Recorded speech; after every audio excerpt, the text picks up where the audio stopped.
Hey everyone, my name's Elise. I'm here with my colleague Brian. We are going to zip through. I'm going to start by just building off of what Max just told you about our partnership, show you, tell you what we're up to with my friend Ben, give a really speedy vertigo-inducing demo, but we're happy to follow up with folks if you want a slower paced one after, and then hand it to Brian to talk about some of the other innovations that this work has allowed us to start to explore. So just as a framer, folks are probably familiar with benefit screeners, but that's what we are. So we're a universal benefits eligibility screener. Everything is open source. We built this really closely with families, government agencies, and community partners, and it's powered by open source rules engines like Policy Engine. We were inspired when we started this work by folks like Access NYC that Ariel already showed some screenshots of, and the team who I know is on the line. In the Colorado version of MyFriendBen, there's over 40 benefits, tax credits, and programs. Takes folks about 6 minutes to go through, and it shows eligibility, cash value, and time to apply. One of the values we have here at the organization we work on this project and across everything we do is that we want to deliver value to low-income families and individuals at the same time that we're building and testing whatever the innovation or tool might be. And so we've been excited to be able to do that with this project, which is fairly new in the world and is already delivering a lot of value to folks in Colorado. So we right now are getting about 1,300 visitors on a weekly basis. Over 500 of those are households are getting fully screened for their benefits, identifying about $1,500 in median value, monthly value for those households. We estimate more than $5 million has been delivered to families over the past year or so as a result of using this tool based on what we saw in our pilots. We've got over 40 partners, including close integration partners with folks like our statewide 2-on-1 counties, and then state agencies like Colorado Digital Services, who has been a really close partner throughout this project and is has some great ideas about how we expand rules as code in Colorado. So with that, I am going to do the fastest demo in the world to just give you a sense of how this tool works. You're welcome to go play with it afterwards, but I want to take you through it at least one time. So right now it's fully translated into 10 languages that are common in the Denver metro area. We have a few of our disclaimers here. We ask for zip code. Colorado is a county administered state, and so a lot of the benefits vary by county. I'm going to say this is a single mom who does not have health insurance, who does have a special condition. She's pregnant and she does have income. So we have a lot of different types of income. I'm going to say that she works hourly, 40 hours a week. She makes $20 an hour. We ask about the next person in the household. She has a young child. We've got lots of different relationship statuses. This is a kid, no health insurance, no special conditions, and no income. We ask about expenses. I'm going to keep it pretty simple, but I'll put in rent and part-time childcare. We ask about assets. We know that some benefits have asset limits. We ask about current benefits. We do this because we heard from families that if they're already receiving a benefit, they didn't necessarily want it to show up on their results page. So in this case, I'll say that this household that's already receiving SNAP.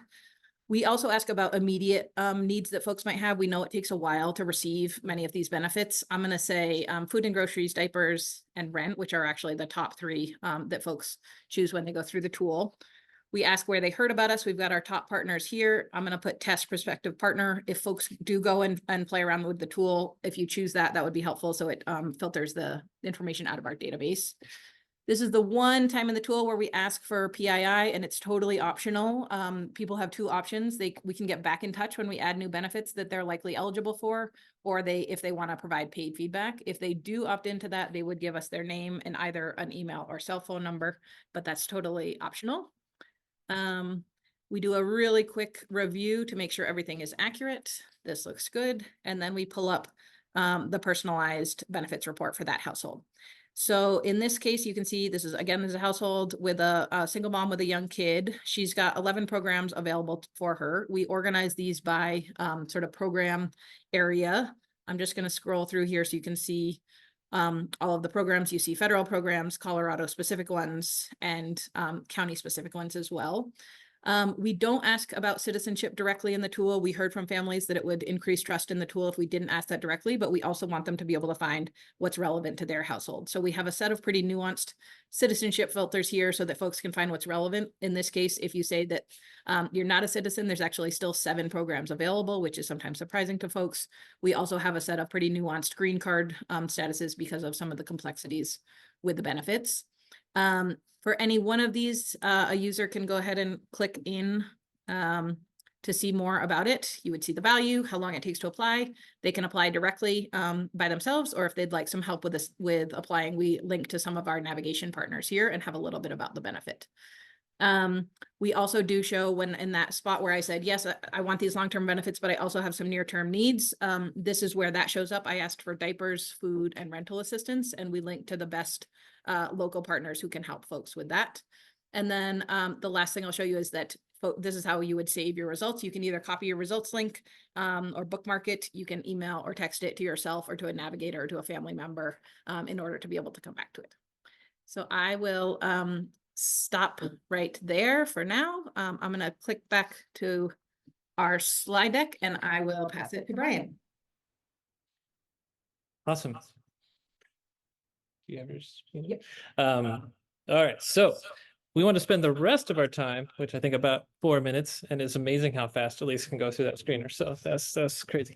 On like what rules as code means for products like MyFriendBen and for how it's allowed us to like really expand in a lot of other ways and a lot of other innovations beyond just our screener, which is where we started as Gary moving into the benefit space. And just want to anchor on, you know, like our partnership with rules engines is what made MyFriendBen possible. We always designed it in 3 parts from day one. The like piece Elise showed is just the front end, the form, the questions, but we always wanted to depend on rules engines like Policy Engine, and we also have like a localized rules engine here in Colorado. We wanted to be able to connect those and depend on those to get back the estimated cash value for these programs, get back the eligibility information. And we wanted to make sure that whenever possible, we were contributing to something that was already there. So I can't understate how powerful it was for us to be able to start with a partner like Policy Engine. It allowed us to get a prototype screener up in about 3 to 4 months.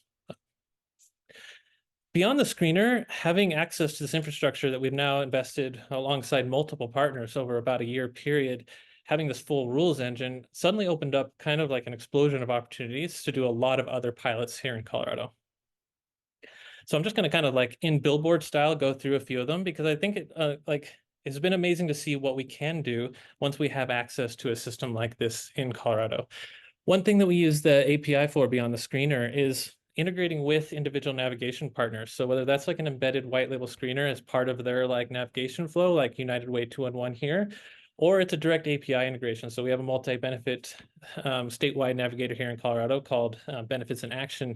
And as part of their intake form, that information flows into the API and the rules engine. And so beyond just like maybe the 1 or 2 benefits or the 3 to 5 that a navigator can normally support in that period, that information goes into their intake and then flows to their navigator, and they can actually sit down with that household and actually have that information on those 40 plus programs when they sit down with them, and also share that kind of in like checklist style after the fact so that someone can continue finding all the best, highest value benefits. We're really excited right now. We're doing we're piloting the delivery of benefits eligibility with taxes. And so we love this because it's a form that everyone already has to fill out. They don't have to fill out another screener or MyFriendBen. And we have a local tax partner here that's working with a lot of low-income families called Let's Get Set. And they're able to integrate with the rules engine, the same one that we've built with alongside Policy Engine here in Colorado, to send a subset of tax information, return information to the API, the rules engine, then get back information on 25 different programs available in here in Colorado in regards to their estimated eligibility and their estimated cash value immediately upon filing their taxes.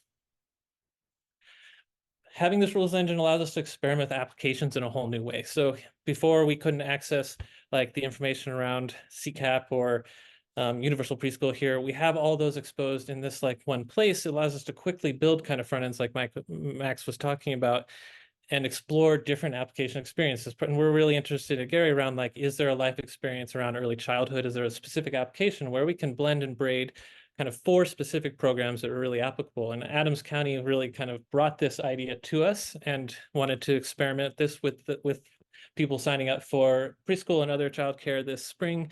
And so we're working with about a few dozen households to explore what does it look like to have Colorado Child Care Assistance Program, Head Start, Universal Preschool, and WIC in a very simplified application that runs straight into the county administered system.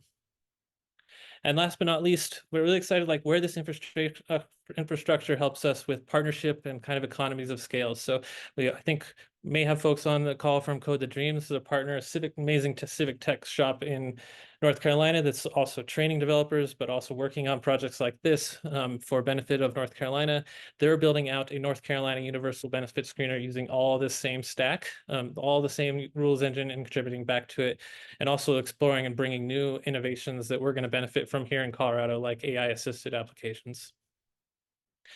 The last piece I want to leave here with is just like how critical it's both the rules engine and like the philosophy open source. We couldn't do this without the transparency, without the stability of being able to depend on open licensing. We know it's never going to go away if one organization loses funding or a company goes out of business. All the partners contributing to the rules improves our accuracy every day, and we're getting to a real economy of scale where we can pool the resources and make this engine smarter and smarter and enable more of these innovations, which has just been incredible here in Colorado. I think everybody will get the deck linked. Everything we do, everything in the open, including our data. So you can see the live data from MyFriendBen on this dashboard, and then all the repos are linked here. And that's it. We really look forward to hearing from anybody.